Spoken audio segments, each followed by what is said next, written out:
दोस्तों मैं कुछ नहीं चाहता आपसे, मैं सिर्फ इतना चाहता हूं अगर किंगडम प्रोटिस्टा आपके एग्जाम में आए तो इससे रिलेटेड एक भी सवाल आपका गलत नहीं हो, छोटे से छोटा भी। दोस्तों बड़ा ही इंपॉर्टेंट टॉपिक है। 11th नीट, इसके अलावा कई बीएससी एमएससी कई एग्जाम में पूछे जाने वाला टॉपिक है। साथ ही साथ कई कॉम्पिटिटिव एग्जाम में भी पूछे जाने वाला टॉपिक है। एनसीईआरटी बेस पे इसको पढ़ेंगे हम, बहुत अच्छे से, बहुत इजी वे में इसको पढ़ेंगे। दोस्तों सबसे पहले हम बात करते हैं किंगडम प्रोटिस्टा की। दोस्तों हम जानते हैं आरएच विटेकर द्वारा 5 जगत प्रणाली दी गई थी, जिसमें फर्स्ट आता है मोनेरा, सेकंड आता है प्रोटिस्टा, तीसरा आता है फंजाई, चौथा प्लांटी और पांचवा ग्रुप आता है एनिमेलिया। तो ये क्या होते हैं? 5 किंगडम होते हैं। हालांकि इसके बाद में कोलवुज ने 6 किंगडम क्लासिफिकेशन दिया था, जिसमें क्या हुआ था, उसने एक ग्रुप 3 डोमेन के बारे में बताया था। एक डोमेन ने उस आर्की बैक्टीरिया को रखा, दूसरे डोमेन में यू बैक्टीरिया को रखा, वे तीसरे डोमेन को उसने यूकेरिया नाम दिया, जिसमें इसने प्रोटिस्टा, फंजाई, प्लांटी, एनिमेलिया को रखा था। हम बात कर रहे हैं प्रोटिस्टा की, जो सेकंड ग्रुप है प्रोटिस्टा, उसकी बात कर रहे हैं। दोस्तों जो प्रोटिस्टा है उसमें हमने इसके फीचर देख लेते हैं, इसके लक्षण देख लेते हैं। इसमें किंगडम प्रोटिस्टा में यूनिसेलुलर यूकैरियोटिक जीवों को रखा गया है, मतलब एक कोशिकीय यूकैरियोटिक जीवों को इसमें रखा गया है। फिर एक कोशिकीय प्रोकैरियोटिक जीवों को किसमें रखा गया है? वो मोनेरा जगत में रखा गया है, और यूकैरियोटिक को इसमें रखा गया है। दोस्तों ये क्या होते हैं? मिक्सोट्रोफिक होते हैं, अर्थात इसमें से कुछ जीव तो स्वकोषी होते हैं और कुछ जीव क्या होते हैं? विषमकोषी होते हैं। दोनों प्रकार का पोषण इस ग्रुप के मेंबर रखते हैं। नेक्स्ट होता है, इस ग्रुप की जो सीमा है ना, ठीक तरीके से निर्धारित नहीं की गई है, क्योंकि इसमें देखना दोस्तों, स्वकोषी भी आ रहे हैं, विषमकोषी भी आ रहे हैं, ऐसे जीव भी आ रहे हैं जो खुद का खाना खुद बना सकते हैं, और ऐसे जीव भी आ रहे हैं जो खुद का खाना खुद नहीं बना सकते, दूसरों पे डिपेंड होते हैं। तो इसकी क्या है? सीमा ठीक तरीके से निर्धारित नहीं की गई। ऐसा कहा जाता है कि ये क्या है? मोनेरा ग्रुप और अदर ग्रुप के बीच में कनेक्टिव लिंक है, संयोजक कड़ी है, जो कि मैंने यहां पर लिख लिया दोस्तों। ये देखिए कनेक्टिव लिंक मोनेरा व अदर ग्रुप्स के बीच में है। इसके जो प्राथमिक रूप से जो सदस्य थे ना, ये शुरुआती स्टेज में वो कैसे थे? जलीय थे, जल में पाए जाने वाले जीव थे। नेक्स्ट अपन देखते हैं, हमने कहा कि इसमें यूकैरियोटिक जीव को रखा गया है, तो ये बात से डाउट क्लियर हो गया कि इसमें क्या है? सेल भी पाई जाएंगी, सेल के जो ऑर्गन है वो पाए जाएंगे, और न्यूक्लियस भी प्रेजेंट होगा, क्योंकि इसमें यूकैरियोटिक जीवों को रखा गया है। इसमें क्या पाए जाएंगे? शरीर पे कुछ संरचनाएं पाई जाती है, रोम जैसी संरचना पाई जाती है, जिन्हें सीलिया या फ्लैजिला कहा जाता है। पक्षमाव व कसाबिका कहा जाता है। अब ये पक्षमाव व कसाबिका के कारण इनमें लोकोमोशन होता है, एक स्थान से दूसरे स्थान पर जाते हैं और भोजन भी इनके द्वारा किया जाता है। कुछ ग्रुप में प्रेजेंट होता है और कुछ ग्रुप में ये एब्सेंट होता है। नेक्स्ट हम देखते हैं, इनमें सेक्सुअल और असेक्सुअल दोनों ही प्रकार का रिप्रोडक्शन पाया जाता है। कुछ ग्रुप में से कुछ जीव सेक्सुअल, कुछ जीव असेक्सुअल रिप्रोडक्शन करते हैं। नेक्स्ट होता है सेक्सुअल रिप्रोडक्शन। इनमें सेल के फ्यूजन, 2 सेल है आपस में फ्यूज हो गई, उसको सेक्सुअल रिप्रोडक्शन कह दिया। इसके साथ जायगोट का निर्माण होगा, ठीक है, कुछ ग्रुप में। तो इस प्रकार से हमने इसके लक्षण देख लिए। अब आगे देखते हैं हम इसको किस प्रकार से डिवाइड किया गया है। प्रोटिस्टा को 5 ग्रुप में डिवाइड किया गया है, जो हम आगे देखते हैं। दोस्तों अब हम बात कर रहे हैं किंगडम प्रोटिस्टा को कितने ग्रुप में डिवाइड किया गया है। दोस्तों प्रोटिस्टा को 5 ग्रुपों में डिवाइड किया गया है। सबसे पहला आता है क्राइसोफाइट, सेकंड नंबर पे आता है डायनोफ्लेजिलेटेड, थर्ड नंबर पे आता है औपंख कवक, फोर्थ है यूग्निनोइड, और पांचवा है प्रोटोजोआ। इन 5 ग्रुपों में इसको डिवाइड किया गया है। तो सबसे पहले हम एक बाई एक इसकी स्टडी करते हैं। सबसे पहले हम बात कर रहे हैं क्राइसोफाइट की। दोस्तों जो क्राइसोफाइट के मेंबर है, ये फ्रेश तथा मेराइन वाटर दोनों में पाए जाते हैं, मतलब स्वच्छ जल में भी पाए जाएंगे और समुद्री जल में भी उपस्थित होंगे। नेक्स्ट है, ये क्या होते हैं? इसके मेंबर है ना, वे प्रकाश संश्लेषी होते हैं। प्रकाश की उपस्थिति में ये ऊर्जा का निर्माण करते हैं और उस ऊर्जा से भोजन प्राप्त करते हैं। नेक्स्ट है, इसमें क्या आता है? डाइएटम्स और इसमें डेस्मिड आते हैं। एग्जाम्पल में डाइएटम्स और डेस्मिड आता है। डेस्मिड को गोल्डन एल्गी भी कहा जाता है। सुनहरे भूरे रंग के होते हैं, इसलिए इस ग्रुप के सदस्यों को सुनहरे भूरे शैवाल भी कहा जाता है। दोस्तों ये जो डेस्मिड की सेल पर क्या है? सिलिका का कठोर आवरण पाया जाता है। अब जब ये इसकी सेल पर कठोर आवरण पाया जाएगा तो ये क्या होंगे? इसकी सेल कणनुमा रूप में बाद में अवशेषों के रूप में बचती है। अवशेष के रूप में कणनुमा पदार्थ बचता है, जिसे डाइएटमी मृदा कहा जाता है। अर्थात डाइएटम से, ये डेस्मिड से, ये डाइएटम से किसका निर्माण होता है? डाइएटमी मृदा का। मैंने क्या कहा? ये डाइएटम्स होती है जिसकी सेल पर सिलिका का हार्ड आवरण पाया जाता है, और ये जो हार्ड आवरण है ये कण के रूप में, अवशेषों के रूप में बसता है समुद्र में, और उसी अवशेषों को क्या बोला जाता है? डाइएटमी मृदा। अब ये क्या है? कणनुमा प्रकृति की होती है, इसलिए इसका उपयोग ऑयल फिल्ट्रेशन और पॉलिशिंग में किया जाता है, मतलब पुताई वाले सामग्री बनाने के लिए और तेल के निस्यंदन में इसको काम में लिया जाता है। तो ये अपना एक ग्रुप कंप्लीट हो गया, जिसका नाम है क्राइसोफाइट। सेकंड ग्रुप होता है डायनोफ्लेजिलेटेड। नाम से ही पता चल रहा है डायनोफ्लेजिलेटेड, मतलब इसमें 2 फ्लैजिला पाए जाएंगे। इस ग्रुप के सदस्यों में कितने फ्लैजिला पाए जाएंगे? 2 पाए जाएंगे। देखना दोस्तों, एक तो जिसमें से एक लंबवत होगा, लॉन्गिट्यूडिनल होगा, और दूसरा क्या है? खांच में ट्रांसवर्स होगा, मतलब अनुदैर्घ्य रूप से उपस्थित होता है। नेक्स्ट है, इसके जो अधिकांश सदस्य है वो मेराइन समुद्री जल में होते हैं और प्रकाश संश्लेषी होते हैं। नेक्स्ट है, इसमें क्या होता है दोस्तों? ये डायनोफ्लेजिलेटेड में क्या है? वर्णक या पिगमेंट पाए जाते हैं, और जैसा इनमें पिगमेंट पाया जाएगा ये वैसे ही रंग के होंगे। अगर इनमें लाल पिगमेंट पाया जाएगा लाल रंग के, यदि ब्लू पिगमेंट पाया जाएगा तो ब्लू रंग के होंगे। तो इनमें क्या है? पिगमेंट के आधार पर इनका कलर डिसाइड होता है। Yellow, green, brown, blue, red किसके आधार पर होते हैं? पिगमेंट के आधार पर होते हैं। इनकी सेल के बाहर सेल वॉल पाई जाती है, और सेल वॉल में क्या है? सेलुलोज की पट्टिका पाई जाती है। दोस्तों इसमें एक बात और याद रखनी पड़ेगी आपको, जो यहाँ पर लाल रंग के डायनोफ्लेजिलेटेड होते हैं, वो क्या होते हैं, भोजन पदार्थ मिलने पर अपनी संख्या को बहुत तेजी से बढ़ा देते हैं। अब जब बहुत तेजी से ये अपनी संख्या को बढ़ाते हैं तो समुद्र लाल रंग का दिखाई देने लग जाता है। भाई क्या होगा, लाल रंग के जब डायनोफ्लेजिलेट बहुत ज्यादा मात्रा में उपलब्ध होंगे तो लाल रंग का समुद्र दिखाई देने लगेगा। अब ये क्या करते हैं, भोजन में उपस्थित ऑक्सीजन व अन्य पोषक पदार्थों को खींच लेते हैं। अब जब पोषक पदार्थों को खींच लेंगे तो जिसके कारण क्या है, अन्य जलीय जीवों की मृत्यु हो जाएगी। ये देखो, अन्य जलीय जीवों की मृत्यु का कारण बनते हैं ये लाल डायनोफ्लेजिलेट। क्यों? क्योंकि ये भोजन पदार्थों को खींच लेते हैं। नेक्स्ट हम बात करते हैं आगे, तीसरा हमारा है यूग्लिनॉइड, जिसकी बात करते हैं। दोस्तों अब प्रोटोजोआ के नेक्स्ट ग्रुप की बात करते हैं, जिसका नाम है यूग्लिनॉइड। जो यूग्लिनॉइड होते हैं, ये क्या होते हैं, स्थिर जल में पाए जाते हैं। फ्रेश वाटर एनिमल है जो कि फ्रेश वाटर में पाया जाएगा, और कैसा फ्रेश वाटर, जो कि स्थिर हो।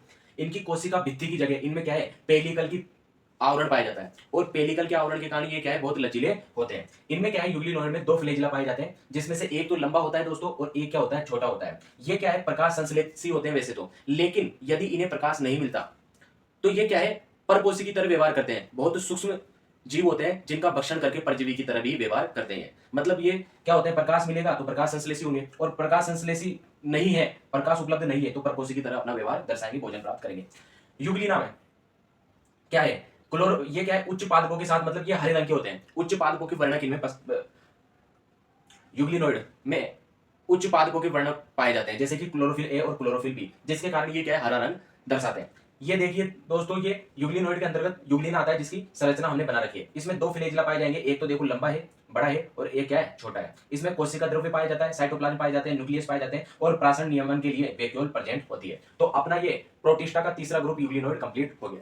चौथा ग्रुप आता है प्रोटिस्टा में, जिसे सिलिम मोड्स कहा जाता है, औपंक कवक कहा जाता है। ये क्या होता है, सेप्रोफाइटिक, मतलब सभी के सभी मृतपोषी प्रोटिस्टा है, मृत पदार्थों से अपना भोजन प्राप्त करते हैं। ये सड़ी हुई टहनियों से लग जाते हैं और जैविक पदार्थों का वहां से भक्षण करते हैं, जैविक पदार्थों का। ये जैसे कि इसका एग्जांपल है प्लाज्मोडियम। ये देखिए प्लाज्मोडियम की संरचना है, इसके अंदर द्विगुणित केंद्र पाया जाता है और साइटोप्लाज्म पाया जाएगा। ये क्या है, अपने केंद्रकों का विभाजन कर लेगा बार बार में, और कई सारे केंद्रकों का निर्माण कर लेगा। अब ये केंद्रक है ना, बिखर जाएंगे, टहनी पर फैल जाएंगे, पत्तों पर फैल जाएंगे, और वहां से पोषण पदार्थ प्रदान करेंगे। देखिए दोस्तों, वैसे तो क्या होता है, प्लाज्मोडियम और ये जो स्लाइम मोडुस औपंक कवक का ग्रुप है, जिनमें कोशिका भित्ति एब्सेंट होती है। लेकिन जब प्लाज्मोडियम में प्रतिकूल परिस्थितियां आती है तो ये क्या है, फलनकाय का निर्माण करते हैं, फ्रूटिंग बॉडीज का निर्माण करते हैं, और फ्रूटिंग बॉडीज के सिरे पर स्पोर पाए जाते हैं, और स्पोर्स के अंदर सेल वॉल प्रेजेंट होती है। क्योंकि प्रतिकूल परिस्थितियां हैं, तो प्रतिकूल परिस्थितियों में जहां पर हवा नहीं है, पानी नहीं है, भोजन नहीं है, तो ये क्या है, अपने आप को सुरक्षित करने के लिए स्पोर के बाहर सेल वॉल पाई जाती है, जहां से ये सुरक्षित स्पोर सुरक्षित रह पाए। और फिर ये यहाँ पे सोइल बोले, इनका डिस्ट्रीब्यूशन किस आधार पर होता है, हवा के आधार पर। ये बाय एयर एक स्थान से दूसरे स्थान पर चले जाते हैं। ने इस प्रकार से ये औपंक कवक कंप्लीट होता है। नेक्स्ट ग्रुप आता है प्रोटिस्टा में, जिसका नाम है प्रोटोजोआ। प्रो का मतलब प्रिमिटिव और जोआ मतलब एनिमल। ये क्या है, प्रिमिटिव एनिमल इनको माना जाता है। ये सभी की सभी हेटेरोट्रोप्स मतलब परपोषी होते हैं। ये क्या होते हैं, परभक्षी और परजीवी की तरह अपना जीवन यापन करते हैं। इनमें क्या है दोस्तों, सेल वॉल अनुपस्थित होती है। अब इनमें क्या है, लोकोमोशन ऑर्गन पाए जाते हैं। लोकोमोशन ऑर्गन के आधार पर इनको चार ग्रुपों में डिवाइड किया गया है। एक तो कौन कौन से होते हैं, अमीबीय प्रोटोजोआ, जिसमें कूटपाद पाए जाएंगे, कूटपादों की सहायता से गमन होगा, जो अमीबीय प्रोटोजोआ के अंतर्गत आते हैं। सेकंड है इसी के अंदर आने वाला फ्लैजिलेटेड प्रोटोजोआ, जिसमें फ्लैजिला प्रेजेंट होगी। थर्ड है सिलिएटेड प्रोटोजोआ, जिसमें सीलिया प्रेजेंट होगी गमन के लिए। और नेक्स्ट है स्पोरोजोआ। तो दोस्तों देखते हैं किस प्रकार से प्रोटोजोआ का क्लासिफिकेशन किया गया है। तो नेक्स्ट स्लाइड में अपन इसको देखते हैं। अब हम बात कर रहे थे दोस्तों, प्रोटोजोआ को लोकोमेट्री ऑर्गन मतलब इनमें पाए जाने वाले गमनांक के आधार पर चार भागों में बांटा गया है। और वो चार भाग कौन से, चार प्रकार कौन से हैं? सबसे पहला है अमीबीय protozoa, amoeboid protozoa. Second number पे आता है कसाबी प्रोटोजोआ या फ्लैजिलेटेड प्रोटोजोआ। तीसरे नंबर पे आता है सिलिएटेड प्रोटोजोआ या पक्षमाभी प्रोटोजोआ। और चौथे नंबर पे आते हैं स्पोरोजोआ।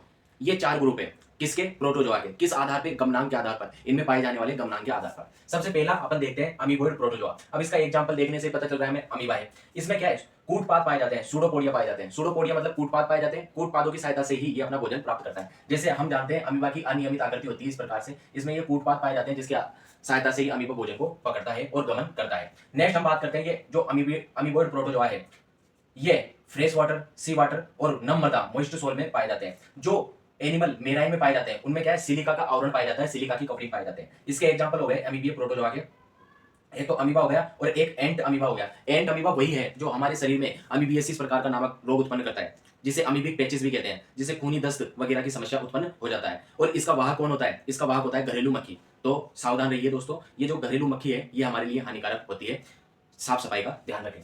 नेक्स्ट है, सेकंड नंबर पे आता है कसाबिक प्रोटोजोआ। ये कसाबिक प्रोटोजोआ है, ये फ्री लिविंग होते हैं, स्वच्छ जलीय में तैरते रहते हैं और ये क्या है, पैरासाइट के रूप में रहते हैं, दूसरे जीव से चिपक कर अपना भोजन प्राप्त करते हैं। इसके एग्जांपल, इसमें कौन सा प्रोटोजोआ आता है, इसमें ट्रेपेनोसोमा आता है।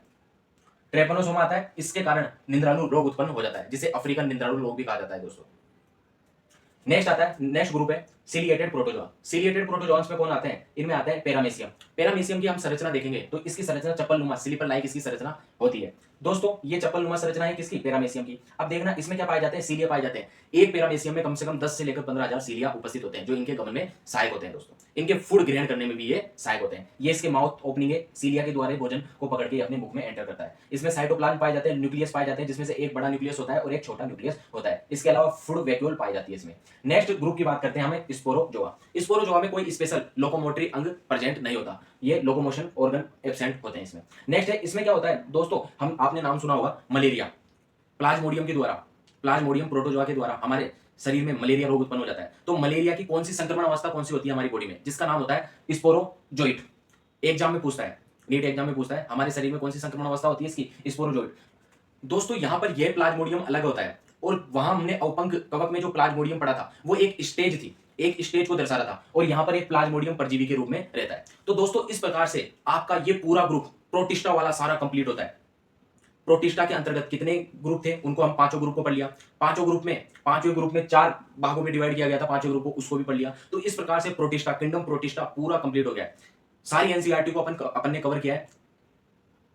तो कैसी लगी आपको वीडियो जरूर बताएं। इससे रिलेटेड कोई सा भी डाउट हो तो आप जरूर कमेंट में पूछें, और ऐसे ही वीडियो देखने के लिए हमारे चैनल को सब्सक्राइब कीजिए। 11th 12th नीट, इसके साथ साथ बीएससी एमएससी बायोलॉजी की भी बायोलॉजी भी हमारे चैनल में पढ़ाई जाती है। थैंक यू दोस्तों। इसका पीडीएफ प्राप्त करने के लिए हमारे टेलीग्राम चैनल को ज्वाइन कीजिए।